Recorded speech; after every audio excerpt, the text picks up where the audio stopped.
Assalamualaikum warahmatullahi wabarakatuh.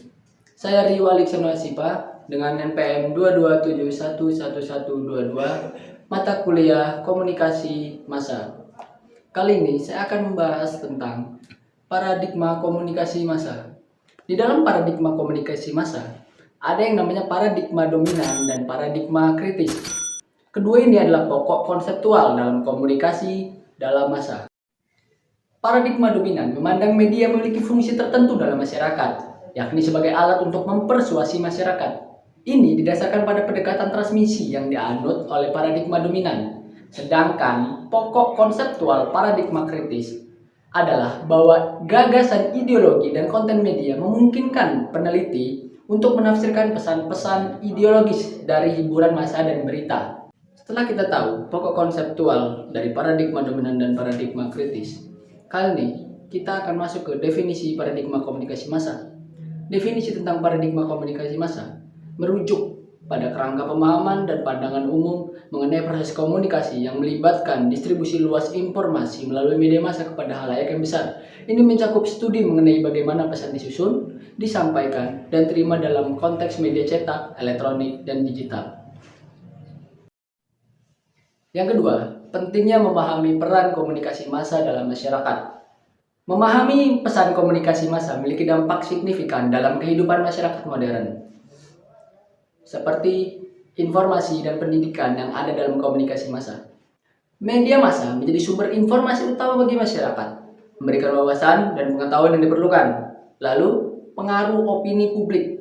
Kalau kita memahami pengaruh opini publik, komunikasi massa dapat membentuk opini publik dan sikap masyarakat terhadap isu-isu tertentu. Lalu ada pembentukan identitas budaya. Media massa memainkan peran dalam membentuk identitas budaya dan mempromosikan nilai-nilai yang dianggap penting oleh suatu masyarakat. Yang terakhir ada kesadaran sosial dan hiburan dan rekreasi. Kesadaran sosial, melalui saluran media, masyarakat dapat meningkatkan kesadaran terhadap isu-isu sosial. Fungsi hiburan media membantu masyarakat melepaskan diri dari rutinitas sehari-hari dan menciptakan pengalaman bersama. Kita akan membahas sedikit tentang sejarah paradigma komunikasi massa. Perkembangan komunikasi massa dari zaman tradisional hingga era modern. Komunikasi massa telah mengalami perkembangan yang luar biasa dari zaman tradisional hingga era digital. Zaman tradisional, pada awalnya komunikasi massa terbatas pada media cetak seperti surat kabar dan majalah, serta radio dan televisi hitam putih yang pada tahap berikutnya. Informasi juga disampaikan secara terbatas dan hanya satu arah. Zaman selanjutnya adalah era elektronik. Perkembangan teknologi membawa masuk era elektronik dengan televisi dan radio menjadi dominan di era itu. Media massa perlahan demi perlahan mulai mencapai halayak yang lebih luas. Yang terakhir, era kita, era digital. Perkembangan teknologi komputer dan internet mengubah paradigma komunikasi massa. Media sosial, platform digital, dan konten online memungkinkan interaksi dua arah dan partisipasi aktif dari masyarakat. Setelah kita menjelaskan tentang sejarah paradigma komunikasi massa, kita akan membahas tentang transformasi peran media dalam menyampaikan informasi. Transformasi peran media mencerminkan perubahan dramatis dalam cara informasi disampaikan kepada masyarakat. Zaman dulu, dari pengumuman ke interaksi, media tradisional lebih bersifat pengumuman, sedangkan media digital mendorong interaksi dua arah. Yang kedua ada diversifikasi sumber informasi. Era digital membawa diversifikasi sumber informasi.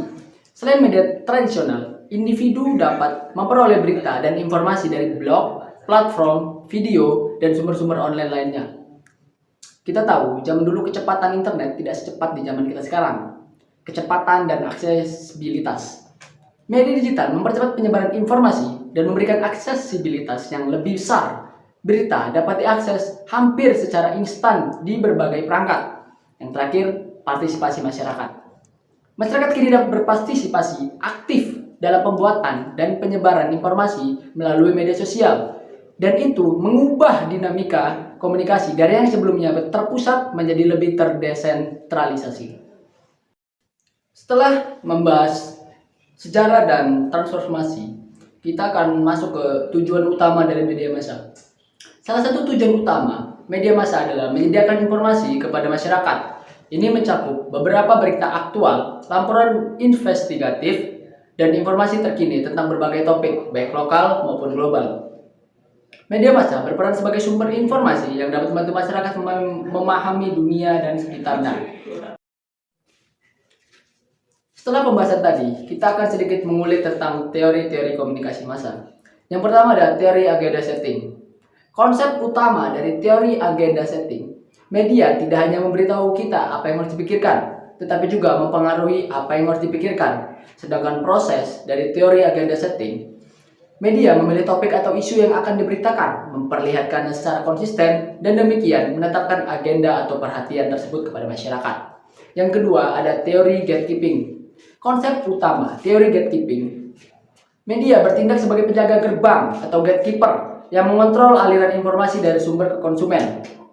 Sedangkan prosesnya, redaksi media memutuskan konten mana yang diizinkan melalui gerbang mereka, memilih berita yang dianggap relevan atau penting.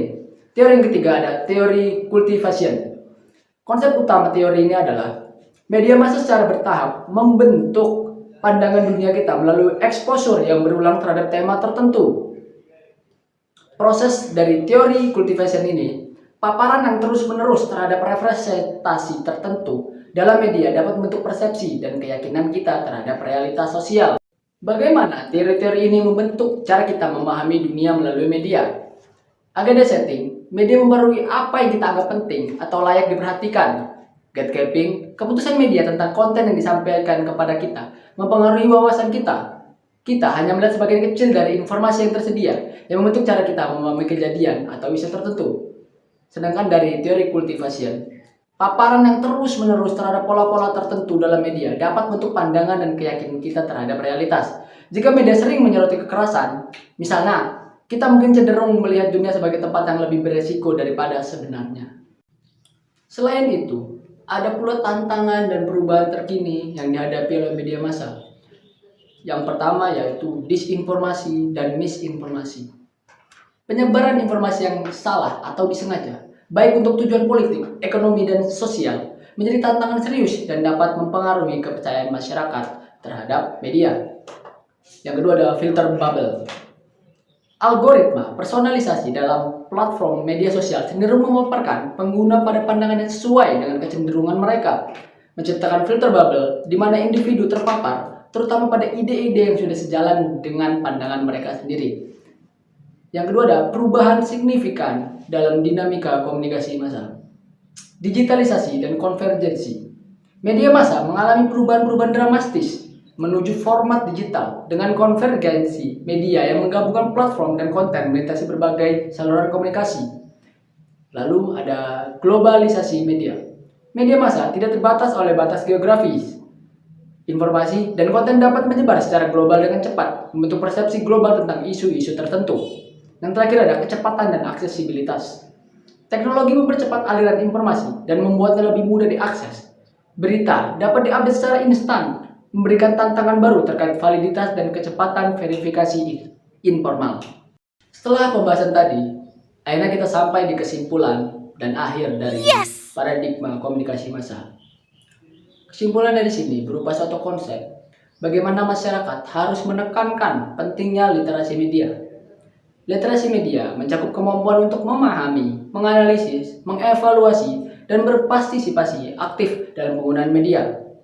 Ini tidak hanya berkaitan dengan keterampilan teknis, tetapi juga kemampuan untuk membaca media dengan kritis.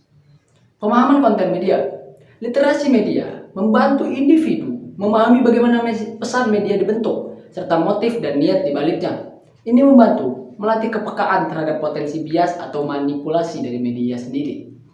Melindungi diri dari disinformasi. Dalam era disinformasi ini, literasi media menjadi pertahanan utama. Individu yang melek media dapat lebih cenderung mengidentifikasi dan menghindari informasi palsu. Dan saya juga di sini mendorong pemirsa untuk aktif dan kritis dalam mengkonsumsi informasi. Pemirsa perlu memverifikasi informasi sebelum mempercayainya atau menyebarkannya. Kritis terhadap konten media tidak hanya dapat menganalisis faktual, tetapi juga pemahaman terhadap cara pesan media dapat mempengaruhi emosi. Pemirsa juga perlu menyadari upaya manipulatif yang dapat memanipulasi opini mereka. Lalu ada berpartisipasi aktif. Mengajak pemirsa untuk tidak hanya menjadi konsumen pasif, tetapi juga berpartisipasi aktif dalam menyumbangkan ide, menyuarakan pendapat, dan terlibat dalam dialog yang sehat. Yang terakhir ada pengembangan keterampilan kritis. Mendorong pembangunan keterampilan berpikir kritis seperti kemampuan untuk menilai argumen, mengidentifikasi bias, dan menyusun pemikiran logis. Dengan meningkatkan literasi media dan mendorong pemirsa untuk menjadi konsumen informasi yang aktif dan kritis, kita dapat menciptakan masyarakat yang lebih mampu menghadapi tantangan-tantangan yang kompleks yang berkaitan dengan media massa saat ini.